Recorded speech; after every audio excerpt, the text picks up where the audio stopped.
Bizga qo'shni davlat bo'lgan qozoqlar bizga hayron qolishmoqda. 20 millionmiz. Bizga ko'payishimiz kerak, ағайын. Көбею керек.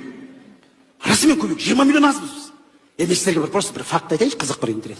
Мына көрші өзбек халқы, біз тәуелсіздік алғанда 16 million болдық. Өзбек халқы да 16 million болды.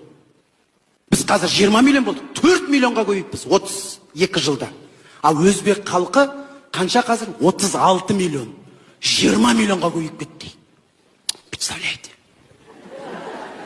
Жоқ, көбейсін, мен шаруам жоқ, дұрыс қой көбейген. Бірақ мен ойлап қарасам, бәріміз ойлап, логикаға салып қарасам.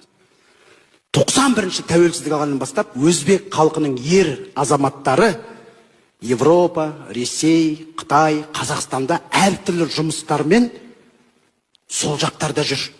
Жылына бір-ақ рет үйлеріне барады.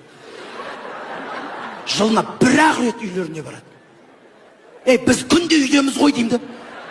Біз вообще ешқайға шығып атқан жоқпыз ғой құрсын. Шықсақ та бірге ертіп алып кетіп атып қой елдерімізді. Бір жаққа шығып баратсаң бана ғой, қайда кеттің деген. Ал өзбек халқы бір жылда бір келеді үйлеріне. Вот видите қандай деймді. Жұмыстарында істеп жатыр. Үй жұмыстарында істеп жатыр. Біз жұмыста жартып атқан жоқпыз.